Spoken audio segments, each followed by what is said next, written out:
L'UMP est-elle morte? C'est la question dont débattent Guillaume Roquette du Figaro Magazine et Renaud Dely du Nouvel Observateur. Je crois que l'UMP, en tout cas, n'est pas bien portante. Si elle n'est pas déjà morte, elle est sur le point de disparaître.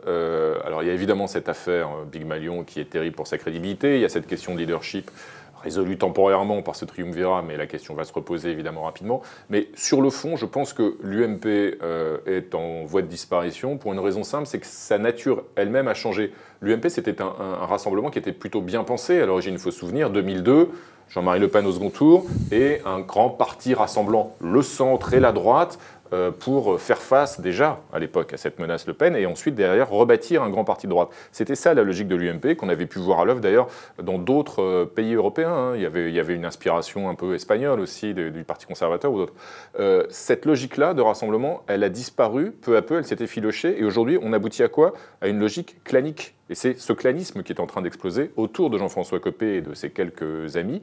Et quand on passe d'un rassemblement du centre et de la droite sur des valeurs bien précises et au nom de la défense de la République à un parti qui, sur la ligne, a dérivé sous Nicolas Sarkozy dans une forme de radicalisation droitière et a couru derrière le Front National et sur des pratiques qui, elles, relèvent du clanisme, évidemment, la nature même de ce parti a changé et il a vocation à disparaître. Je vous rassure, Guillaume, évidemment, le courant politique qu'il incarne ne disparaîtra pas. Donc il faut réinventer un parti crédible pour l'incarner. Alors, la question, c'est donc l'UMP est-elle morte? Première réponse.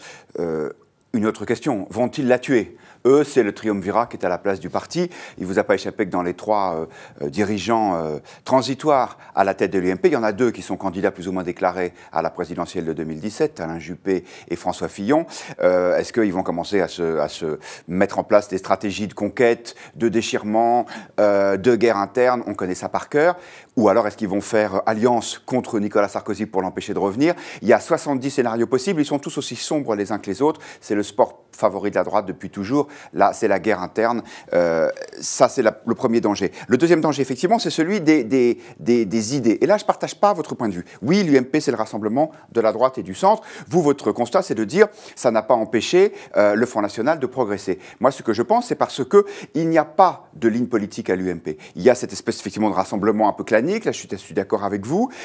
Je pense, moi, au contraire, que si l'UMP a quelques convictions fortes, y compris des convictions vraiment de droite, c'est-à-dire que d'avoir un parti qui soit centriste au sens libéral sur l'économie et de droite au sens conservateur sur ce qu'on va appeler l'identité, pour faire court. Je pense que là, il y a un parti qui marchera sur deux jambes et qui sera solide. L'idée de dire il faut que l'UMP ce soit le plus petit dénominateur commun en termes d'idées et de convictions, parce que de toute façon, en 2017, la gauche sera tellement faible qu'elle ramassera, elle, l'UMP, automatiquement la mise, je crois que c'est un mauvais calcul. Je vais vous surprendre, Guillaume, mais je suis assez d'accord avec vous, mais c'est pas forcément contradictoire. C'est-à-dire que je pense que l'UMP, à l'origine, et c'est pour ça que ça n'a pas fonctionné, elle était supposée faire vivre sa pluralité interne. Il pouvait y avoir au sein de l'UMP une frange centriste, une frange libérale, et puis une frange d'héritiers du gaullisme, etc., qui vivaient côte à côte. Il y avait l'idée d'ailleurs, y compris sur le plan institutionnel, ce qui n'est pas forcément la meilleure chose d'ailleurs, de faire vivre des courants, mais en tout cas de faire vivre cette pluralité en interne, comme les conservateurs britanniques ou les conservateurs espagnols savent le faire.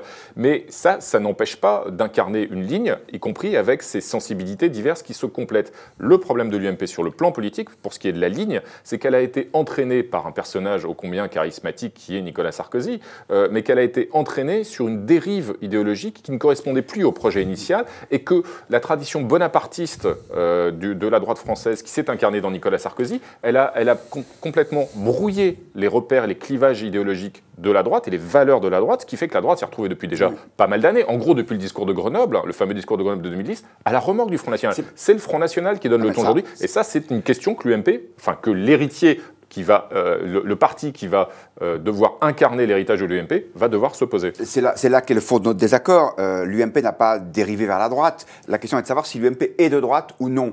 Vous parlez du discours de Grenoble. Je pense, on se l'est déjà dit ici, qu'il faut remonter plus loin dans l'histoire. L'émergence du Front National, elle n'est pas venue de nulle part. Elle est venue du recentrage de ce qui était à l'époque le RPR, imposé par Jacques Chirac pour arriver à l'Élysée. Donc le RPR, qui était un parti bonapartiste, est devenu un parti centriste, en particulier avec le tournant sur l'Europe, tiens, comme par hasard on la retrouve là, et c'est à ce moment-là que les électeurs de droite se sont sentis orphelins et qui sont allés au Front National. Donc moi je ne pense pas qu'il faille vivre non plus tous ces courants, parce que sinon ça fait un message illisible. Vous voyez cette campagne européenne, entre un Guénaud et un Juppé, personne n'a compris ce qu'était la ligne de l'UMP. Donc il faut d'abord se mettre d'accord sur une ligne. Le problème c'est toujours le même, c'est que surtout à droite, on choisit d'abord les hommes et les leaders, et après on a les idées. Donc de toute façon ce qui est sûr, c'est qu'on va dans une période de trouble qui va durer plusieurs mois, jusqu'à ce que Nicolas Sarkozy, s'il est capable de le faire, sorte du bois, ou jusqu'à ce qu'il se mette d'accord sur un autre candidat. Je pense que Nicolas Sarkozy risque d'avoir des échéances judiciaires qui vont devancer les échéances politiques. On va avoir beaucoup de mal à croire qu'il n'était absolument au courant de rien quant au système de surfacturation, visiblement, qui a contribué à nourrir sa campagne. En tout cas,